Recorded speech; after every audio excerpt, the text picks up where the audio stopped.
Sir Jackie Stewart won 3 Formula 1 titles in his illustrious motor racing career. When he walked away in his prime at age 34, he held a then record 27 Grand Prix victories. Since then, he has been just as successful as a team owner and a businessman, among many other projects. And today, he's still racing, except it is to champion a different cause. Sir Jackie joins us on Central European Summertime, the wonderful world of Zoom. Thank you so much for joining us to discuss your career and the race against dementia. Well, thank you very much for having me. I'm sorry to get you up so early. No, not at all, Jackie. Never too early for you. Well, I've been spending most of my life in time zones. So the world that I've lived in, particularly in my motorsport career, of course, was traveling around the world. And then my relationships.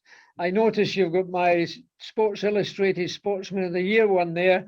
You know, when I was working with ABC's Wide World of Sports with Roone Arledge and Jim McKay and all these great guys, you know, I was with Goodyear, I was with Elf Aquitaine, I was with Ford Motor Company. So they had me jumping around like I don't know what.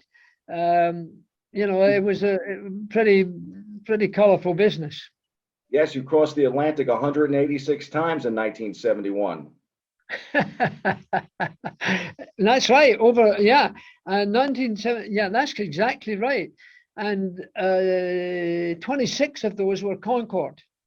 I used to use the Concorde going from London to America, but getting it back from America to London, it was better to go on the night flight because you lost a full day in the Concorde, even because of the time change going from New York into the UK. Looking back on it, it was pretty silly. I got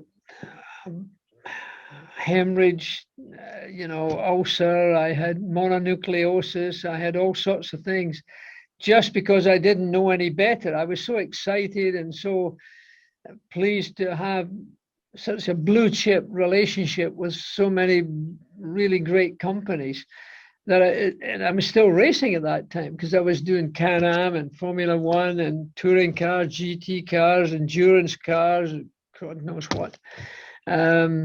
Looking back on it, it was all pretty silly. and that SI is from 1971 when you were world champion. Yes, and in those days, of course, the World Championship, today, they're doing 22 Grand Prix. In my day, they would be lucky if they got to 11. And, you know, there just weren't that many Grand Prix races. So therefore, my record of, you know, only 3 World Championships, at that time, I was the highest winning Formula 1 driver in the history of the sport. Above Fangio and above Stirling Moss and Jim Clark. But now Lewis Hamilton, for example, is winning 22 or 3 Grand Prix because there's so many of them over his, more than that, over his complete career. So the sport has changed, but in many ways it is no different. They're still traveling a lot. They don't do as much promotional work as we did in our day. And that promotional work, that's what's allowed me to do the things I do today, because I had major multinational corporations with Rolex. I had, had Moet and Schacht Rolex I'm still under contract with them 53 years after I started with them. Moet and Chandon, 52 years. Long-term relationships are kind of my speciality. I've been married for a long time too. 57 years, I think it is. So the sport was different, but it is the same. That was actually where I wanted to begin, Jackie, because I love connections, and I thought the best place for us might be to start with this book, this obscure book from my collection, The Cruel Sport. Was written by a man with New York City and Bronx roots, Robert Daly, a Fordham graduate. He penned this wonderful book about early F1 in 1963. The title of the book came from American racing legend Dan Gurney, who once said, "This is a cruel sport," following the death of a spectator that he killed at the track. You almost died in a crash at Spa in 1966. You were rescued by fellow drivers Graham Hill and Bob Bondurant. You then challenged F1 to improve the safety of the sport and won. At the time, you said a driver who raced 5 years had a 2/3 chance of being killed in a crash. With that being said, Sir Jackie, is there any way to compare your era to today's Formula One? How hard was it to be an F1 driver back then? I think today it still is colourful, it still is exciting, it still is motivating, it's still as global, because even though we didn't have as many Grand Prix events, you know, people like Ford and Goodyear and Elf had me running around the world. I think when I won the World Championship, I think the first time I went 3 trips around the world.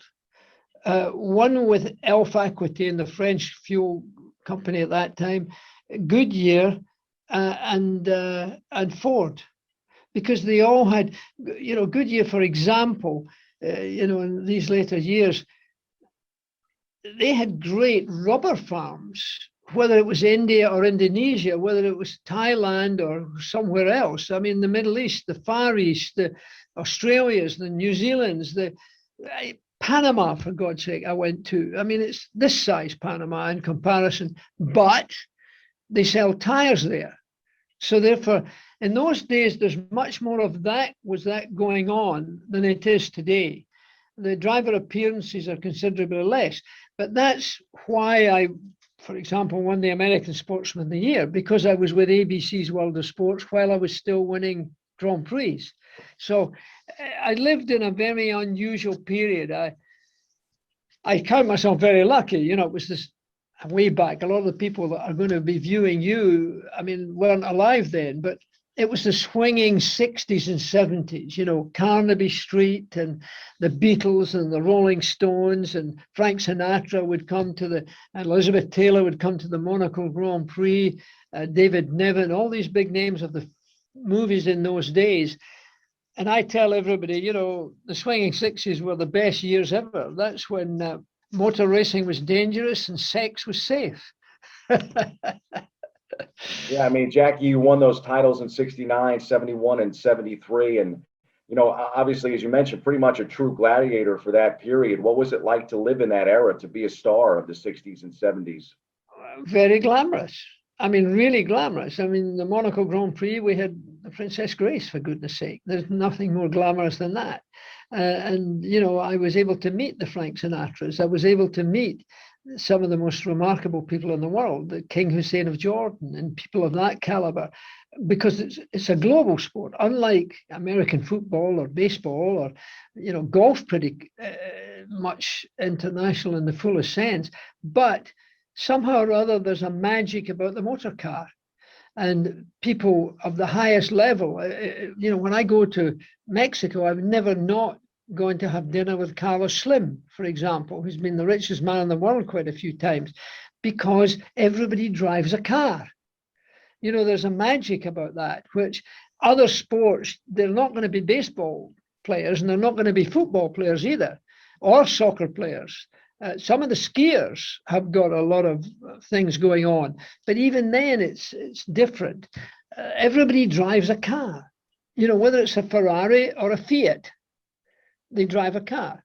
So that's why Formula One Grand Prix racing, unlike Indy, which is rather parochial, as Daytona is in a way, because it's very Americana.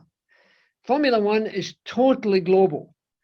So, and that means that the major multinational corporations, such as I mentioned earlier, you know, like the Rolex watch I'm wearing now, they're major players on the global world. And likewise, the tire manufacturers or the fuel and oil manufacturers and people like the Mercedes-Benz and the Renaults and all of those, still Ferrari is still probably the best known car for sport. And even on the road, you know, you go into the deepest Africa and you see a Massa warrior and you mention Ferrari, he'll know what it is almost. You know, it's amazing how big it is. That was part one of our interview with the legendary Sir Jackie Stewart. Tune in Friday morning for part two with the three-time Formula One champion.